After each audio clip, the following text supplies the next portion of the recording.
What's up, everybody? Welcome to Breaking Bats presented by Not For Long Media. This is episode 8.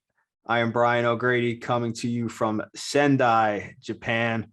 It is, I don't even know, Tuesday, April 5th, nighttime here. So that means it is morning time for JA over there. Same day, doing it on the same day.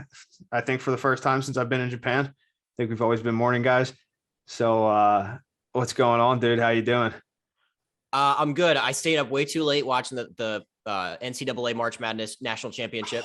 So I apologize for that you couldn't get a chance to watch it. It's okay though. The Kansas won, so rock chalk, whatever. So but yeah, I stayed up way too late, and then I'm here this morning grinding away. And we're doing it the same day, so I can't even make the jokes that like you're in the future that much, because it's like, it's just same day. So I'm good though. Yes, same day now. I am a little upset. I love college basketball. A little upset I didn't get to watch that game. Saw Kansas had a big comeback. They took down my team, Nova. Shout out to Nova on a great season. Colin Gillespie, fellow Archbishop Wood alum. I know Colin's had him on his podcast. Just an unbelievable career for him, and hopefully an NBA career lies ahead for him. But it's such a pleasure to watch them play. Like I said, a big fan. Congrats to Kansas. I'm sorry your Tar Heels lost there. And I know, like I said, they blew a little bit of a lead I saw, so I'm sorry about that. But, anyway, back to our regular scheduled baseball programming. What do we got going on for this one? This is a cool one. This is a big week. It should be a national holiday. It's opening day week. So Thursday, April 7th is when everything finally kicks off. I do kind of miss like the random March 31st, like the Astros and Rangers would probably play at like the night before opening day. So it'd be like opening day 1.0 and then 2.0 the next day. So I do kind of miss that. So thanks a lot, collective bargaining.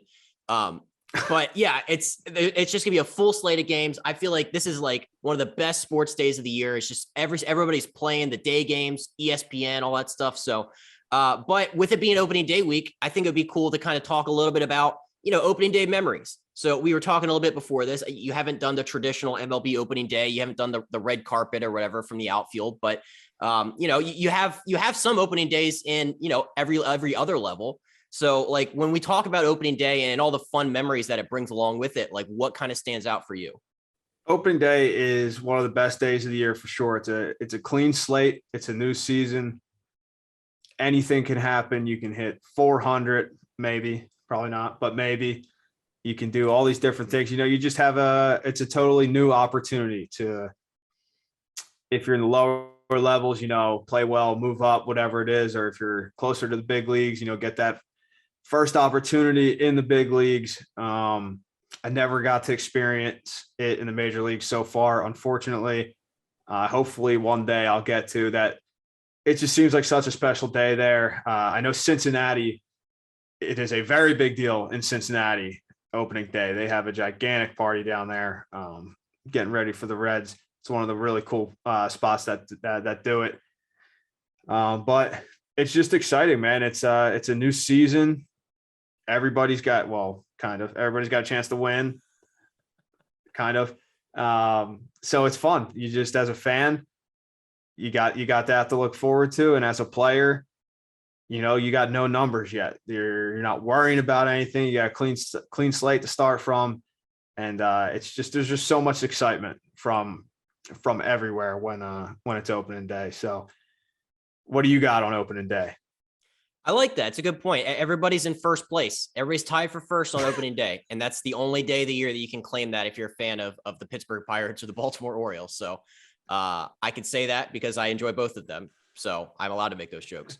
But for opening day, like there's so many great memories. Like I used to race home from school. Like I get off and I just run straight home just to try to catch like the 3 o'clock starts or whatever. So from like my perspective, I think back to 2013. I watched Bryce Harper hit 2 tanks on opening day against the Miami Marlins. I thought that was amazing.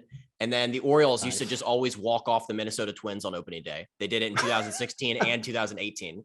So Matt Wieters and Adam Jones guessed the podcast walk-off home run on opening day.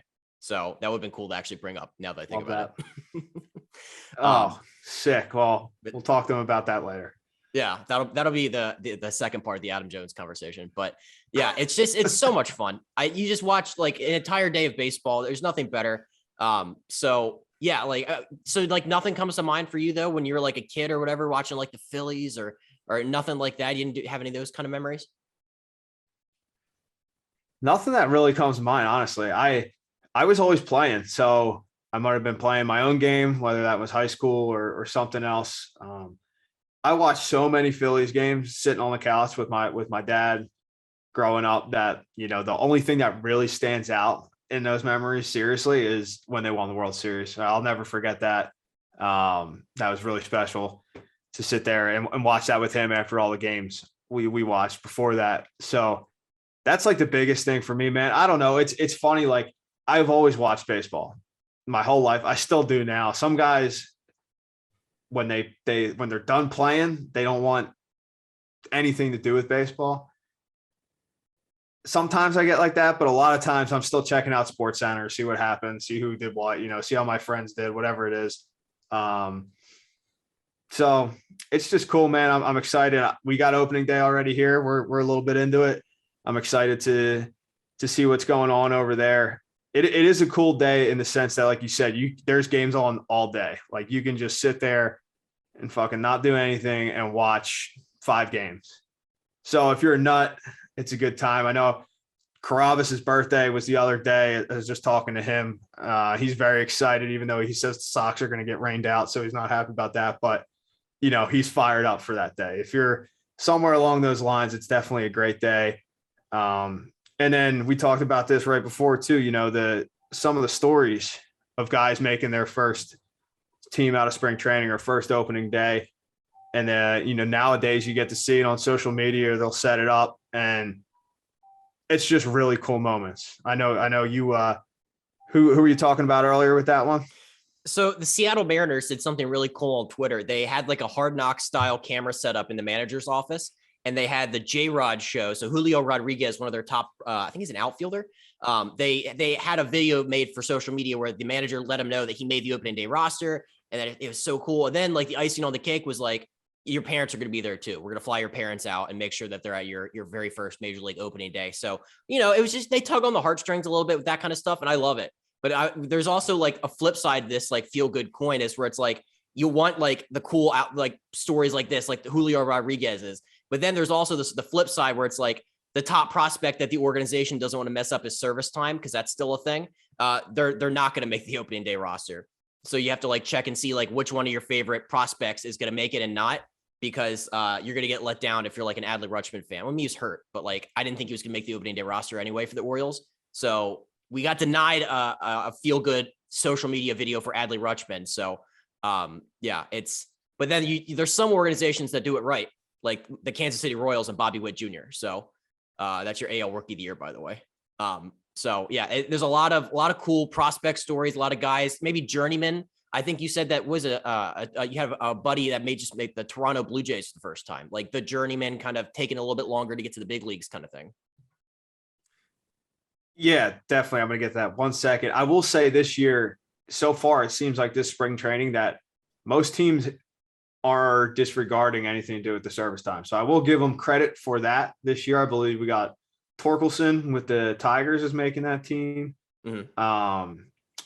Adley's hurt. You said Julio Rodriguez, Bobby Witt Jr. making the team. I don't know. And I don't know if this will come out before this podcast is out in a day. CJ Abrams from the Padres has about 70 AA games under his belt, but he's still in camp. And with Tatis being hurt, he's serious chance he might make that team. So that's cool to see. But yeah, for my buddy Ghost K, Cato, played with him last year in AAA.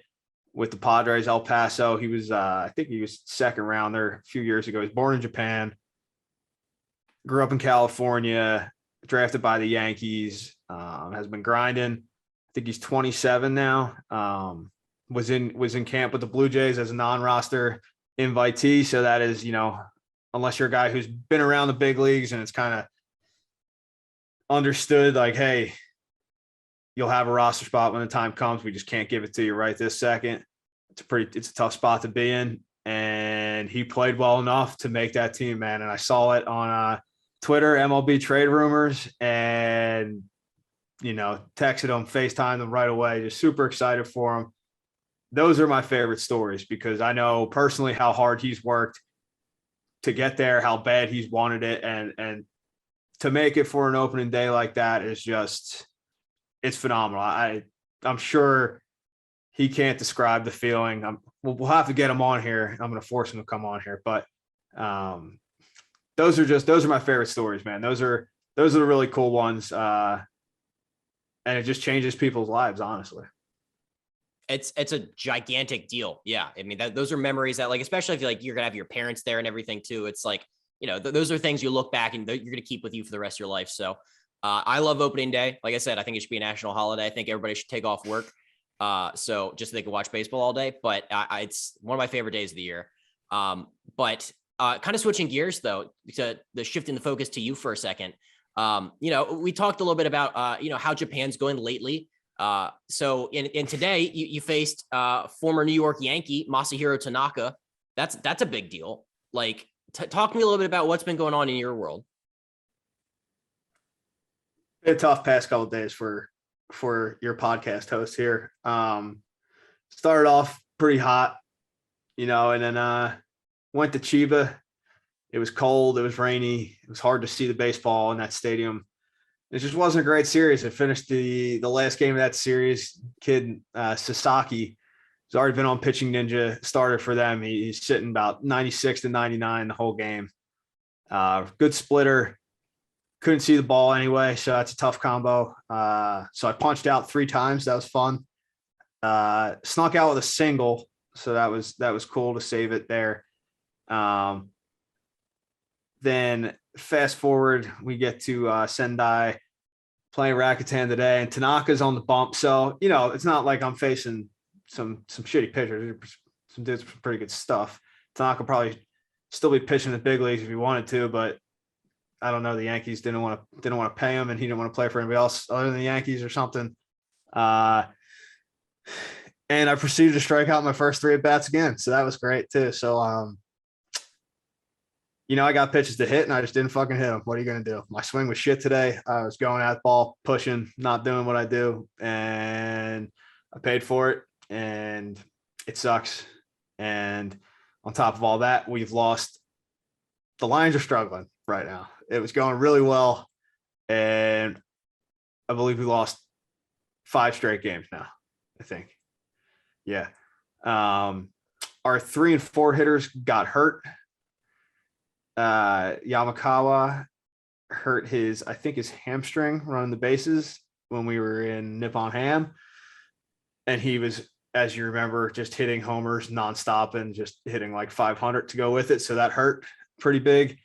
And then our starting catcher, Mori, broke his hand. So he is out for a little while. I think Yamakawa is going to be back fairly soon, maybe another week or so. Mori's done for a little while. So that hurts, not having them hurt. But just one of those stretches, man. It's been a long road trip. We got one more tomorrow. Hopefully we can get a win there and get back on the right track. And then we go back home and, we're a pretty good team at home. It's fun. It's different when your fans are there and like cheering. Dude, it's crazy. Like the difference here when we're on the road, bro, nobody's cheering. When we were in Nippon Ham, bro, I got up to my first at bat and you could hear a fucking pin drop. It was like freaking me out. I'm like, wait a second. It is dead silent in here. Like big league stadium, AAA, anything, you just have like little chatter going on, background noise. I got up to the plate there and there was nothing. There are 30,000 people there and not a sound was being made. It was when they basically cheer when their team's hitting and do all their stuff.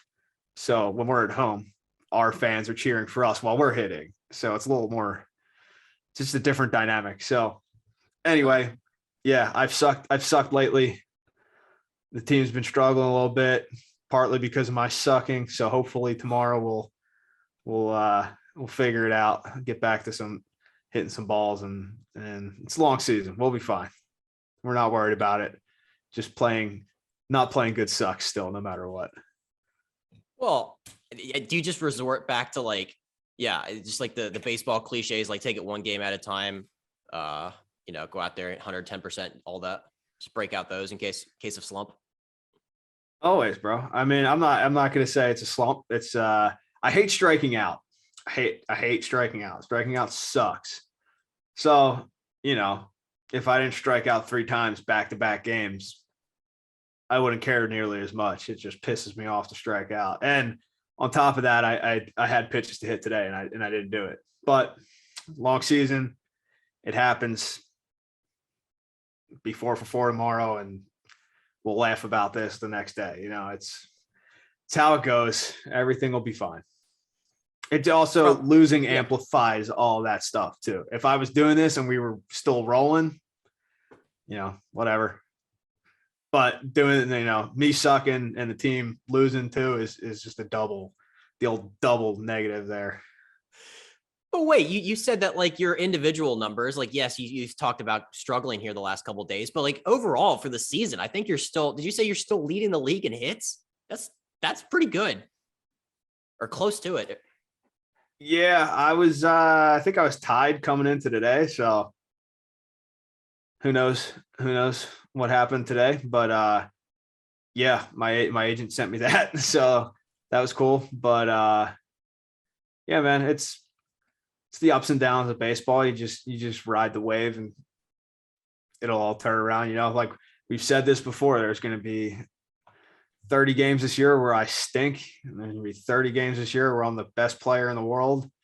And then the rest of those time, hopefully I'm more towards best player in the world than stink.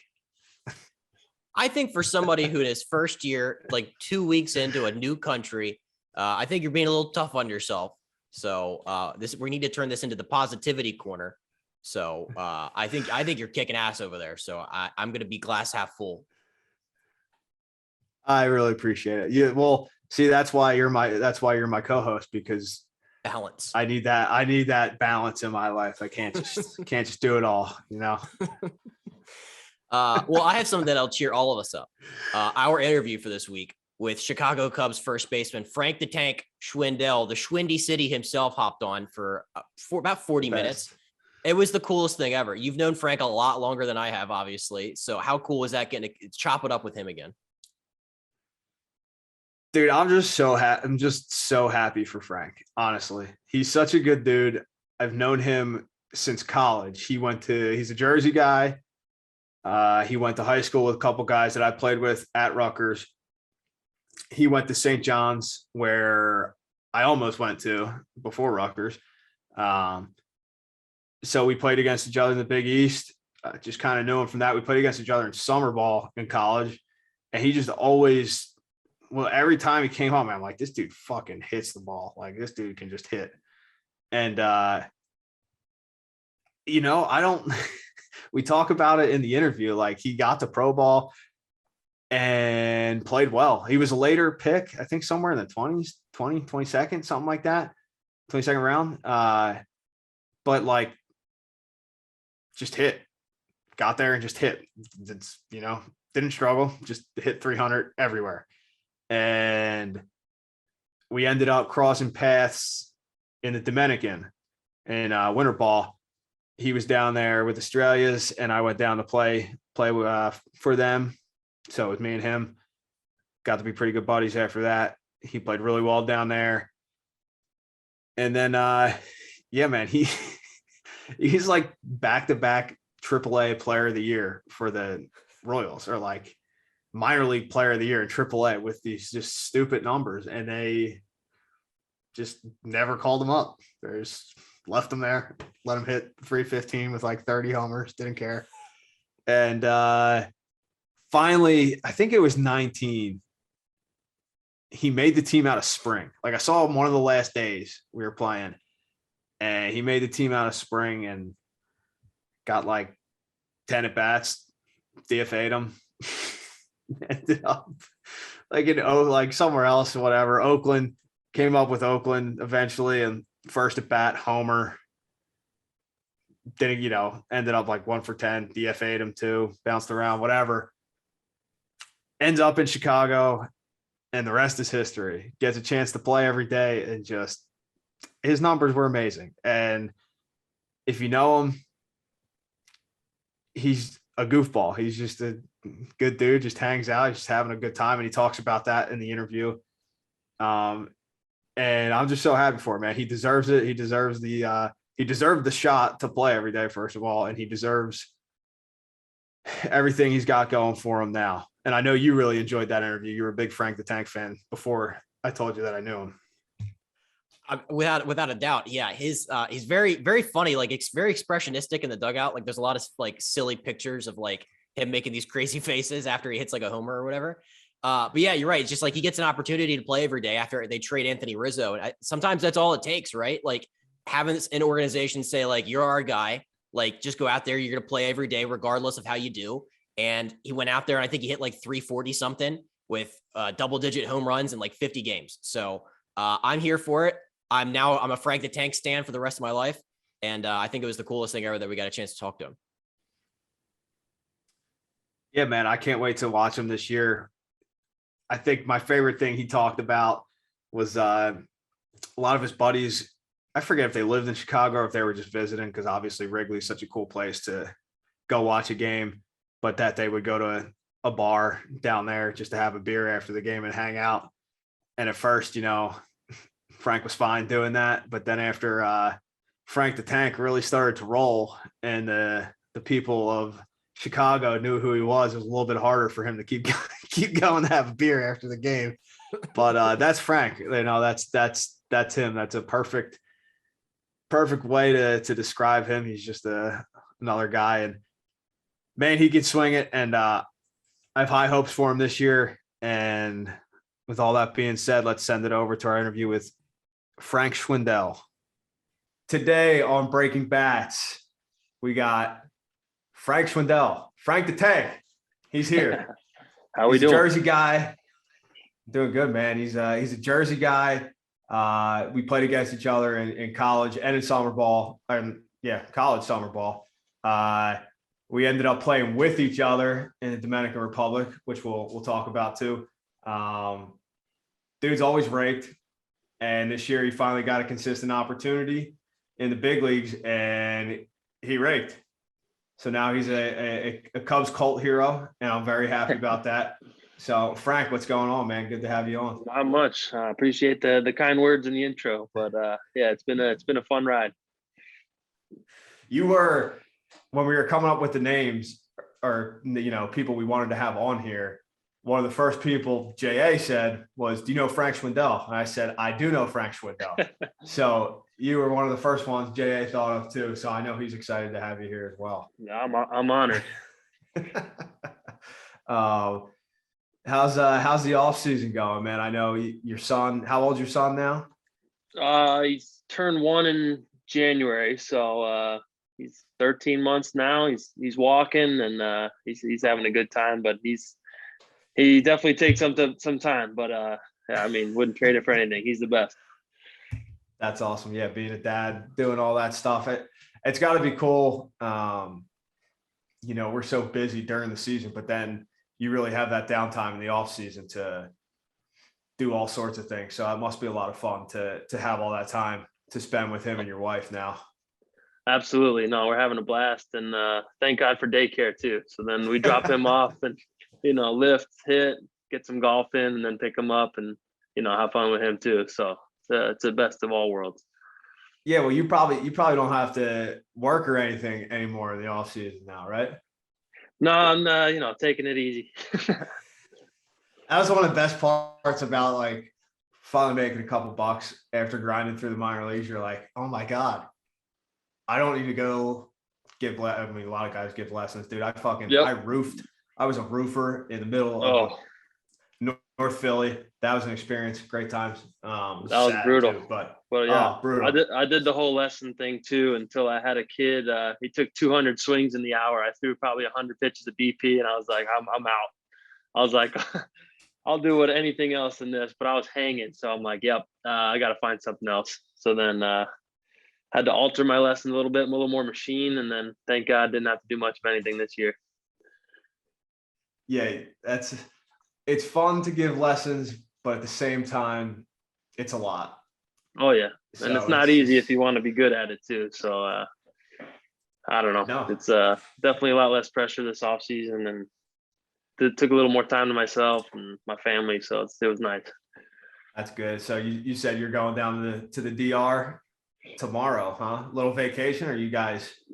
A little of both. Getting after it down there. We got a good setup down there. You know, their beach house is in Sosua, so I'll hit the gym. There's a field I hit at, and then you know, we're at the beach by 12. So we got nice setup. Perfect little segue to how I want to start, but I guess let's back it up just a hair there. So you went to St. John's. Yep. Right. How did you end up at St. John's and not at fucking Rutgers with me? Oh man, I think freshman year and sophomore year of high school, all I wanted to do was go to Rutgers, and that was number one on the list. Toured the campus, it was awesome. You know, football, basketball, everything. And then I think your coach saw me throw a helmet at a tournament or something, so that might have hindered those chances a little bit. And then you know, it worked out. You know, St. John's, we had some awesome years, but it happens. You know, tempers flare in a tournament or whatever. But you know, it wasn't the right fit for me at the time, and you know, like I said, ended up working out. Well, if that's the reason they didn't want you at Rutgers, they must have not watched me that hard during some of my tournaments, because they would have definitely saw some of that. But man, it's crazy because I've talked to a lot of pitchers who, you know, ended up being in pro ball, who were Jersey guys and were like, yeah, Rutgers didn't even offer me or anything. And I'm like, how does that happen? But the hitters that come out of Jersey, usually Rutgers is on them. So I'm surprised that Rutgers wasn't more on you. Yeah, like I said, that was my number one choice, and they had no interest. So I made them pay. I think I hit 2 homers in the 3 games when we played you guys. So those felt good. I think JA, it's like a thing in Jersey. It's like the good pitchers go to Seton Hall, and the good hitters go to Rutgers. But St. John's has had a good program for a long time. That was actually, I was like that close to being a Johnny too. Wow. I'll never forget it, dude. I was like narrowing it down because I wanted to stay a little closer to home. And Blankmeyer, I just got out of the gym and I just told Rutgers like the day before, like I burbled, you know, said I was going to go there, and he called me and he, you know, he's saying whatever, and he's like, so what's it looking like? And I was like, you know, I just told Rutgers that I'd be coming there like yesterday. Oh boy. and he was like, well, see you on the field. And that was it. Yep. Yeah, like, that sounds about right. Felt like I just like dumped my girlfriend at the time or something. Like, it was ridiculous. Yeah, those are some tough calls back then, but that's funny. It was. But yeah, that was, I just always wondered that, because if, you know, I love the coaches I had at Rutgers, but I'm like, man, we missed some good players, but they're different staff there now. So hopefully the next Frank Schwindel will be on the banks at Rutgers. But yeah, hopefully. Moving on. Yeah. That's a whole nother story. But anyway, back to the DR. So we played against each other that whole time, did all that stuff. Ended up, both of us in 2018 ended up with the Estrellas in the Dominican Republic in the Winter League there. And I remember you were already down there, and I forget how I saw you were there, or someone told me you were already there. So when I was going, I hit you up right away. I'm like, dude, what is this like? What do we got here? And you played really well down there. Was that was your first year there, right? 17 was my first year. I tore it up, and then 18 was a little, you know, didn't go as well as I wanted, but I played.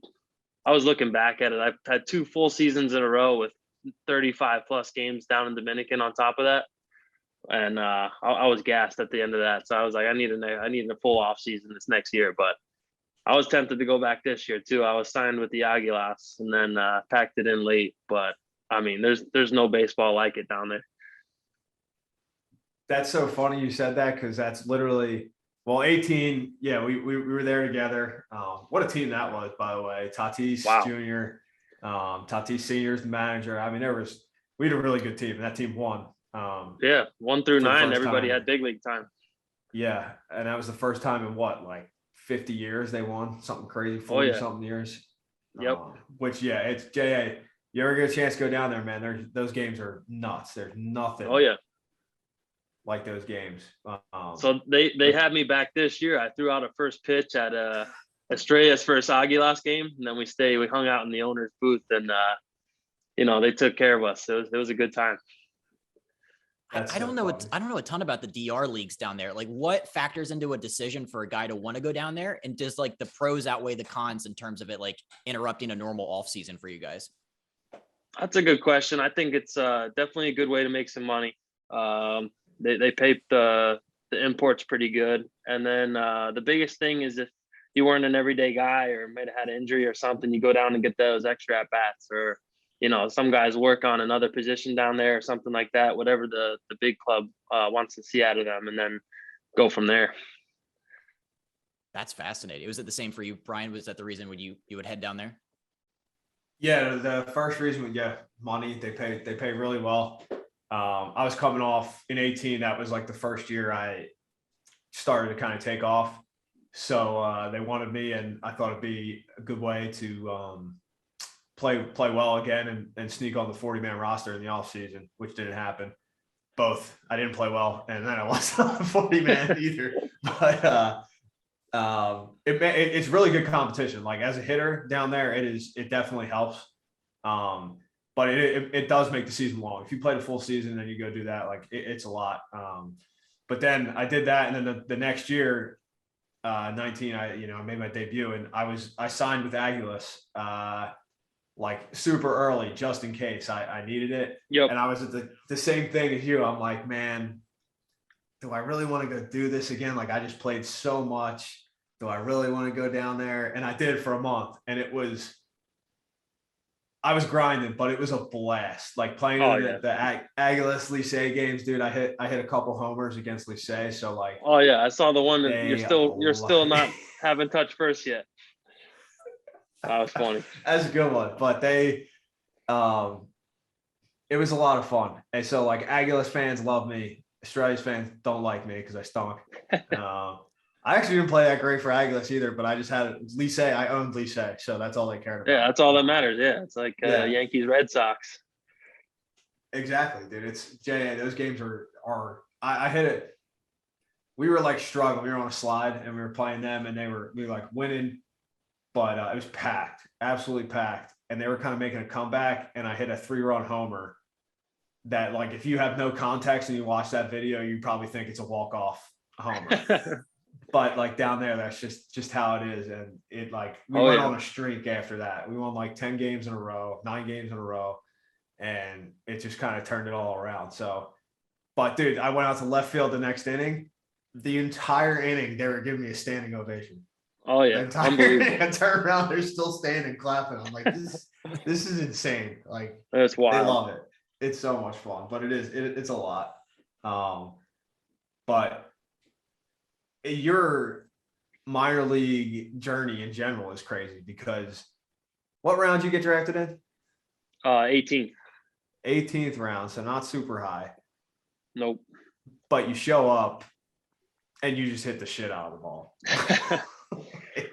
There's no other way to put it. That's all you did was hit the shit out of the ball for 5 years or whatever it was, 4 years. Yeah, I mean, it's been a crazy career, but I've always hit, so that's what's keeping me around. Oh, I lost it for a sec. But there we go. Once you get to the higher levels and you're hitting like you did in AAA for what, 2 years, 2 straight years? Mm-hmm. I mean, how are you not getting a shot at that point? Like I did that for 4 months and I was like, all right, what is going on here? You did it for 2 full years. No, it was crazy. I mean, it was frustrating. I think 17, finished the year over 330, and just had no chance. And I mean, it was tough. It was like my second time at that point getting player of the year, and they have us out on congratulate us on the field before a Royals game, and I'm like, this is my second time in a suit on this field. The next year is my third time in a suit on this field. Like I'm tired of getting the trophy. I just want to play. I don't care. Like, see half the roster when it was September call-ups back then, half the guys I played with are, hey, good job, Frank. I'm like, yeah, appreciate it. And, but stuff like that. I mean, it was a little frustrating, but, I was behind a couple really good players. So, they say right place, right time while you're hot, and, the formula didn't add up for me yet. And then finally got a shot. So kept grinding it out, still grinding it out, and, let it ride. That's fascinating. Yeah, I mean, I was looking at your minor league numbers, like Brian was saying, they're fantastic at every level of the minors. You hit the crap out of the ball.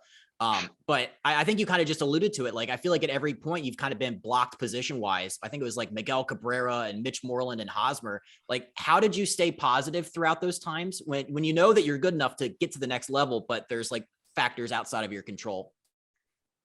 Yeah, I think once I just started trying to have more fun and not worried about anything else, it's when I started to take off a little bit. It's like it's easier said than done to control what you can control, because you see guys go up and down that don't necessarily have the numbers, or guys that go up and still struggle and still stay there. But I was just like, you know what, it's playing baseball. I'm not working a real job, so just keep swinging it, and if it's meant to be, it's going to happen eventually. Well, it definitely happened this year. Shit. But you you were with the A's this year, right? Yep. I remember seeing you in spring. And then, of course, we play in spring. Jay, I'm there. I started that game. So I left early because, I was pulling a big show move. Got out of the game early when I came out. And Frank, you subbed into that game, right? You didn't start that game? Yeah, I believe I got in 6th or 7th. And I'm like driving home with my wife, and I'm looking at like the game or whatever. And you hit a walk. Was it a walk-off homer? No, just hit a homer. I just late game, smoked one off the pole. So. I'm like looking at my phone. It's like homer, Frank Schwindel. I'm like, oh, fucking weird. Another homer. That was funny. That was off Ramirez. I faced him five times a week in the alt site. Yeah. So yeah. Sit and change up got one. But that's funny. Old Rammy. What a guy. Yeah. That's if I ever face Rammy, I think I'll be sitting change up too. If he ever 100% listens to this. If you're a righty, no doubt. Lefty, I still think I'm sitting change up. Yeah, me and Rammy spent a lot of time together this year. We were on. Yeah, he's a great dude. Same train for a while over there in El Paso to San Diego. Yeah. But so you finally wait. You debuted with the Royals, didn't you, or no? I debuted with the Royals in 19. But I mean, I think 14 at bats total or something. So I started opening day, didn't play for a week. Couple spot starts off lefties. I think I was like 0 for whatever, and then see you later. Clearly, you were not good enough. Obviously. No, it happens. Yeah, that totally. I mean, that sample size would definitely say to me like, this dude doesn't have it. So I get it. But you end up with the A's this year. So you get called up by the A's this year, and then what happens? First a little better. Homer first at bat, punch out the second one, trying to do it again. And then no, it's similar. I started 3 for 10, so it was a much better start. And then 0 for the rest couple of games. It was like, same thing. Spot start here, pinch hit here versus a guy throwing 100, pinch hit versus Ottavino or the guy on the Red Sox with nasty slider. So I mean, that's hardest thing to do is hit a baseball in the big leagues, and then coming off the bench and doing it. Good luck. Hey, you are preaching to the choir. Oh yeah. Did you see the stat? I seen the stat all over. Like they were lobbying for the DH forever. I think pinch hitters hit like 150 this year with like almost a strikeout per at bat. So Well, Not if that's easy. the numbers, if that's the numbers for pinch hitters, then I feel a lot better about myself because I'm a Oh, little League yeah. bit above average. that. Yeah, Yep. I'm a little bit above that average, so we're good. Perfect. Um, That's awesome. so you after Oakland, were you claimed by the Cubs then, or was there another stop in there? No, that was it. So I was sent down from Oakland during the All-Star break. So they were nice enough to let me go home for 2 days instead of going to Reno. So I went home, actually put in an offer on the house I'm living in now. So it was like, Nice. we made the best out of a shitty situation. But yeah, then we go to Iowa and the Cubs okay, let me back up. We go back to Vegas, have a nice 0 for 4 first game back, coming down off the big league high. And then next day I walk in, my name's not in the lineup. I'm like, oh no. So then sure enough, I go in the manager's office, and manager's best guy I ever played for. So he brings me in. It was a tough conversation, but he's just like, all right, yeah. I mean, hopefully this is hopefully this is a good thing, which is tough to believe at the time. But then he's just like, just keep hitting, keep being you, and see what happens. So then I go to Iowa and Iowa I homered the first at bat there in Columbus, and Great then place. absolutely stink for the rest of the week. And then all the stuff happened with the trades and whatnot, and then go up to the Cubs. So just a roller coaster. Never look back after that. Columbus, phenomenal place to hit. Love that place. Oh, especially for a lefty. That's awesome. Oh, dude. I have a couple there. Yep. Probably a couple field goals through the goalpost over there too. And I heard Iowa was actually pretty cool.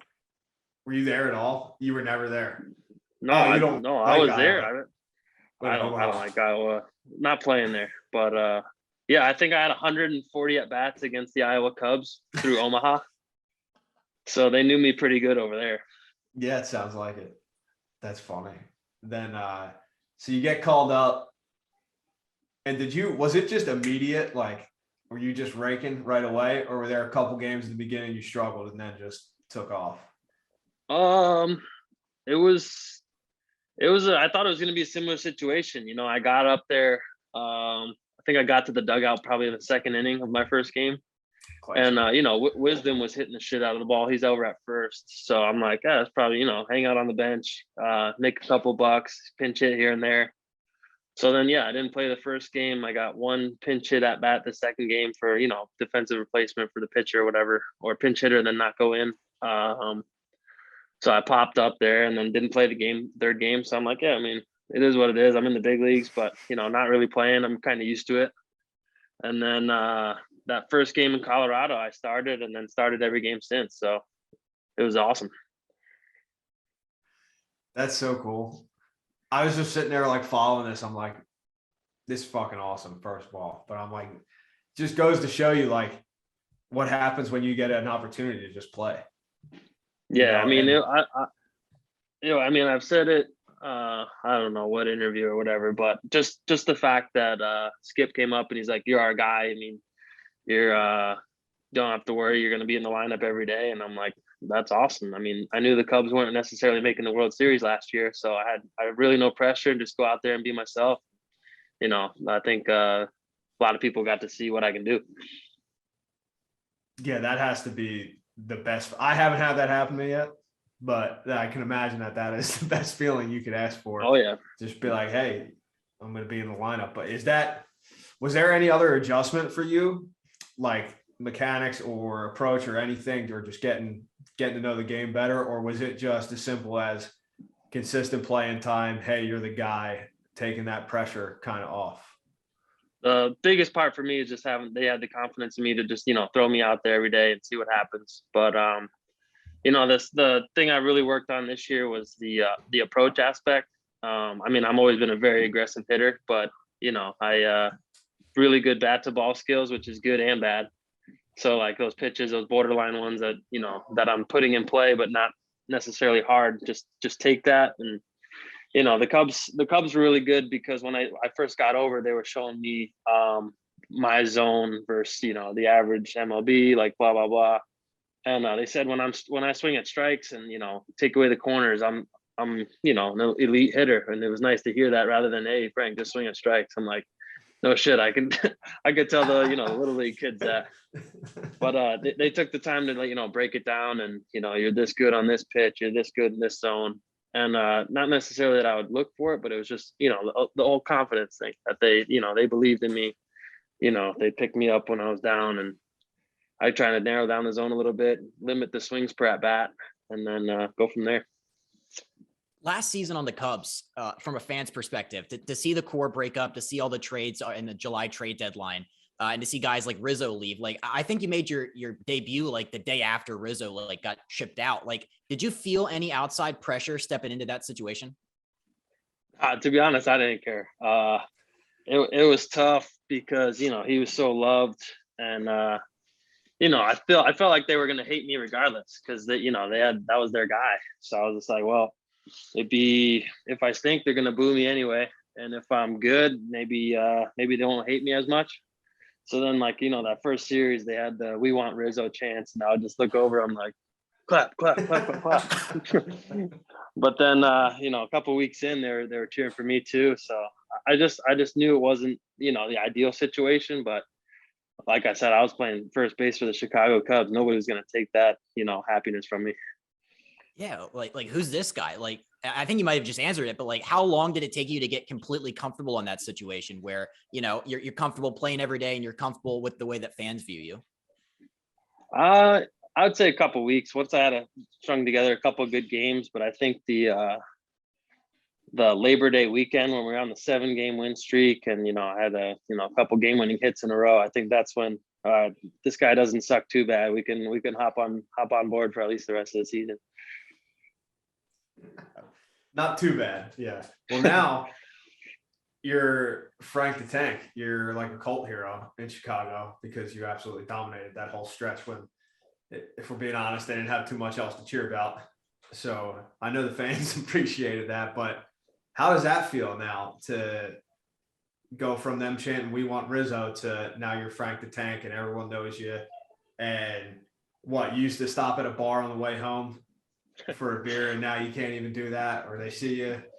Yeah, I mean, it was just unbelievable. It happened pretty much overnight. But there's some of the fans were just real nice right away. Others, it took them a little longer, but they really treated me very well, in such a short period of time. But yeah, we'd stop for a beer. My buddies were pretty much out there the whole time. It was whether it's one group or another. But yeah, we stopped for right behind center field at Murphy's bleachers. We stopped there a couple of times after the game.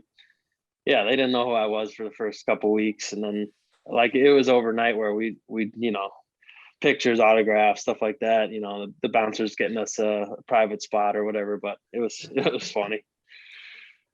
I've heard you're a man of the people. Like I've seen like people talk about how you just kind of walk around after the games and you're very approachable. Is that kind of been your demeanor throughout your entire baseball career? Have you always kind of enjoyed viewing yourself as an everyman kind of guy? Yeah, I feel like, I don't know. I feel like I'm just a pretty normal person that, I think it's awesome that you get to interact with the fans because, it's going to be a sad day when they want nothing to do with you. So I'm going to, like I said, enjoy it while I can. And, especially while I'm in good with them, I'm going to, take some pictures, sign some autographs. And, I want them to have as much fun as I am out there. What's it like? I played in Wrigley in 19, and that's, sorry, San Diego is probably my favorite place I've been because it's just different. There's something about playing there that is just different, especially as you're finding out the Cubs Reds games are serious. People take those games very seriously. Yep. Field of Dreams this year. Yeah, so that's going to be fucking cool. But whenever, man, like when the Cubs came to Cincy in 19, like it'd be packed, and there was a ton of Cubs fans there. And it's close. When we went to Wrigley, oh my God, that first game I was starting in center field. It was like a Wednesday night ESPN game. Yu Darvish was on the bump for them. Like that place, it was just so cool. But it's just an amazing place to play. And dude, Schwarber hit a ball off the wall in center, and I hit it pretty hard going after it. I missed it by about that much. dude, I couldn't breathe for like 10 minutes. I was out there like trying to, got the wind knocked out of me. But That was funny.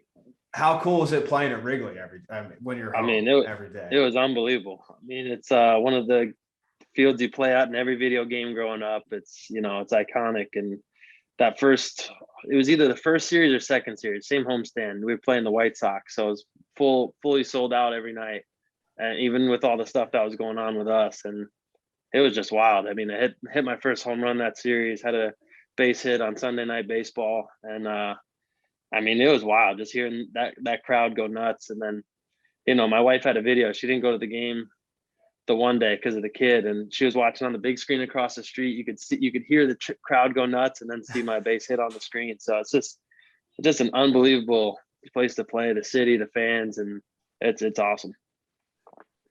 That's so cool. I remember being on deck there, and people just felt like they were literally on top of me. Like the fans I felt like I had nowhere to go, and they were just hounding me about everything.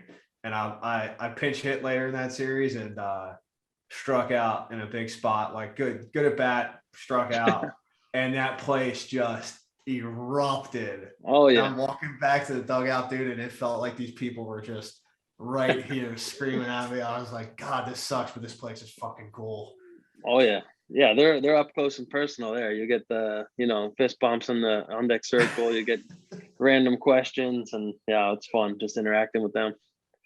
How cool are the day games? I love a 3:00 start. Like I used to be able to watch Cubs games like nationally on WGN, and I'd race home from school just to see like the 3:00 starts. But like from a player's perspective, I mean, how cool is that playing day games in Wrigley? I love it. Every Friday, Saturday, Sunday, game's going to be done 4:30, 5. You get a nice dinner and then do it all over again. But it's iconic. It's we're the only game on the scoreboard going most times, and then everything else says night game. But on a weekend at Wrigley, there's going to be baseball. So it's all good stuff. Back up real quick, because I think this is interesting. What do you think the biggest difference is between AAA and the major leagues as a hitter? I think just consistency, because I feel like everybody in AAA can hit bombs. They can hit, 100-mile-per-hour heater. They can hit the good breaking ball, but it's just narrowing down the zone and doing it often. That's what separates, the elite from, the guys that can do it from time to time. But everybody's got carved up by a dude in A ball, and you see them in the big leagues. The pitchers are that much more fine-tuned. They're throwing strikes, but they're throwing that ball that's 2-3 inches off the plate that they know they can do that every time too. So I would just say the consistency of, hitters not missing that pitch and pitchers just being that much more consistent with the zone and, being able to do what they want. Did the Frank the Tank nickname, did that start at the major league level, or was that something given to you in the minors? That was, I think, my buddies in high school. They'll take credit for that one. But then I think once I started hitting more homers, it kind of stuck around. So, Frank the Tank and my buddies have been awesome. They've been going out since they went to some A-ball games when we played Delmarva Shorebirds. They went out to team. Yeah. Yeah. Yeah, that was the quickest ride in the minors, I think, until Wilmington. They came down and saw a couple games there. Went out to Omaha a couple times, and they're always FTT, Frank the Tank, coming from the crowd. My father-in-law had shirts made, stuff like that, and it's been fun.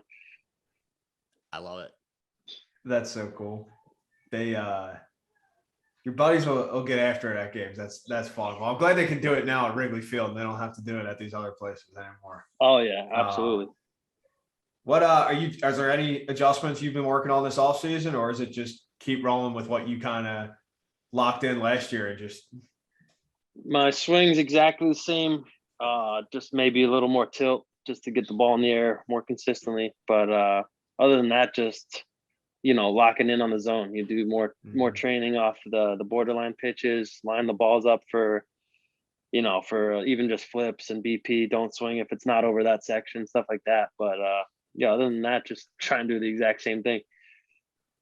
I like that, dude, because sometimes you forget about that because you get so locked in on trying to fine tune your swing and all that stuff. But really, at the end of the day, you have the prettiest fucking swing in the world. But if you're swinging a shit in the dirt, it don't matter. Yeah, absolutely right. What are you looking forward to most about this season that hopefully starts on time? Yeah, that's the thing too. I'm ready to get going, but yeah, I mean, I just can't wait to get back out there. I mean, like I said, first base for the Chicago Cubs. I mean, there's never a bad day out there. Even even the 0 for 4s, you could shake those off a lot easier when you're going to be playing in front of those same fans the next day, stuff like that. So just to get it all going again, I can't wait. Well, I'm going to be following you. I'll be a long ways away, but I'm looking forward to watching the Frank the Tank train keep rolling. Before we get you out of here in a couple minutes, I know JA's got some rapid fire questions for you. All right, let's do it. So, I mean, the Cubs, I love the Cubs fan base just because they have so many great celebrity fans. I mean, obviously everybody knows Bill Murray, but I mean, I saw a video on Twitter, you and Bob Odenkirk, Better Call Saul. What was that experience like? And have you met any other cool people through the Cubs? Quick story about Odenkirk. He was they asked him what number he wanted on his jersey. He's just like, "You kidding me? I want a Schwindel jersey." So that was one of the best compliments I've ever got. That's fucking awesome. I was able to meet him before the game, shook his hand, he threw out the first pitch, and just bullshit with him for a couple minutes. But that might have been the most that was one of the coolest things on the year. But yeah, I mean, it was awesome. But then we had Conor McGregor. He was entertaining in the clubhouse. Trying to think off the top of my head. I mean, it was just a whirlwind of all that stuff that happened. But I'd say those were the two best off the top of my head. Dude, McGregor's another series. Those are two awesome ones right there. McGregor's unbelievable. I'm super jealous about that too. Oh yeah. Man. So wait, McGregor was like a pregame thing where he would did he talk to the whole team? What was that like? No, he just came in the clubhouse, walked around, took some pictures, signed some boxing gloves that guys had hanging around. But he's just always entertaining. He said he wanted to take some hacks next time when he was feeling better. That's his hacks have to be. I would love to see him swing a bat. Yeah. He was walking with a cane with him, so we're just saying just use that for some the little ball training or whatever. That's hilarious. So I mean, we just talked about it. Frank the Tank. I mean, also you have so many other great nicknames. The Schwindy City, I think that's fantastic. Whenever you and Wisdom are together, Schwisdom I think is really cool. But are there any other lesser known nicknames that people have tried to give you that haven't really stuck? Has Frank's Red Hot come into play here? Like what other nicknames are you talking about? My buddy sent me those on Twitter. I think the Red Hot was good, but that one's tough because you better stay hot the whole time or else that fades quick. But Schwindy City was awesome because that was just coming to Chicago, being nobody knew who I was really, and then kind of going from there was cool. But yeah, I think Frank the Tank and Schwindy City are my two favorite, and then not too many others. I like it. All right. So you're a Jersey guy. So, I mean, obviously New York style pizza, probably prevalent over there. You probably see where I'm going with this one. Chicago deep dish. What is your opinion of that? And how does it compare to the pies back home? I don't like the really deep dish. I think it's just too much bread, too much dough. But the middle of the road one, like a Lou Malnati's, it's like the medium thickness, delicious. But then, I mean, it's tough to beat a New York slice and New York deli, New York bagel, stuff like that. But they got some really good food out there too. I love it. Yeah, I mean, you got to explore some of that Chicago stuff over there. Oh yeah.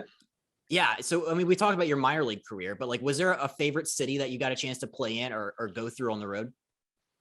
I think Vegas had the best setup I've ever seen. I mean, that was tough to have a bad day in Vegas. Ballpark was unbelievable. Weather was nice every day. Ball flew out there. Wow. But that was hands down my favorite place to play. And no comparison anywhere else. But yeah, I'd say Vegas for sure. That's a fun one. So I know you're a big New York Giants football fan. What are your thoughts on the direction of the franchise? New head coach, where do you see those guys going?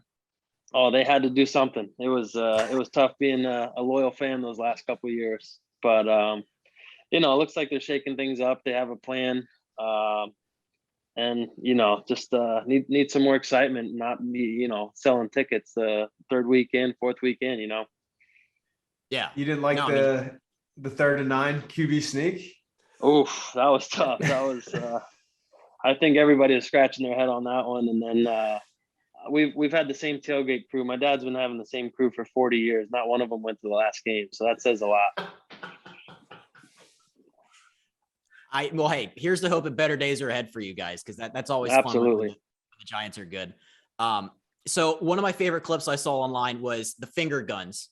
You laid out on a diving catch at first base and you unholstered the finger guns. How often do you unholster the guns? And is that just like one of your signatures now?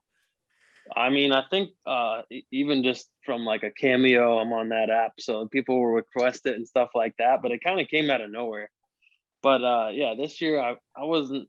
Let me bring that back. I think AA. I started like, I wouldn't pimp homers, but like when I got past the on deck circle after after touching home plate, I would do some sort of celebration with the guys, and then it kind of went from there. But I don't know where the finger guns came from. I think I had a big hit one day, and then it just started, and then a couple big hits that week, so it kept rolling, and then people were asking for it, so kind of just stuck.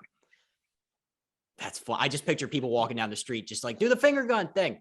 I'm like, yeah, all right. The level of energy that you play with on the field, it has to be infectious. Every time I see you out there, you have a big smile on your face. Like, has that always been the case throughout your playing career? No. I mean, I was way more serious early on, I feel like, but I think if you're serious and not playing well, it makes it that much harder. But like if you at least you're having a good time and you suck, then you can have a little bit more fun. But then if things are going good and you're having a good time, it's just contagious. I think everybody kind of gravitates towards that, stuff like that. But I was just like, once I stopped putting so much pressure on myself and trying to have more fun, it's when good things started to happen. That is really cool to hear. So I just have one last question. Thank you so much for coming on here, by the way. No problem. So I love ending with this one. Like, what is the best piece of advice that you've ever received? I would say like along those lines, have more fun, because this game's hard enough already. I mean, I've played well and still been in the minors. I've played terrible and have some dark thoughts across. But we're playing a kid's game. It's easier said than done, obviously. But like I said, once I started having more fun, my career took off. So I would tell anybody young, I would be like, don't look at the stat sheets. Don't look at the result. Just play the game. Enjoy with your friends. Stop putting so much pressure on yourself, and that's when you could really see how good you can become. What wise words right there from Frank the Tank. What a way to end it.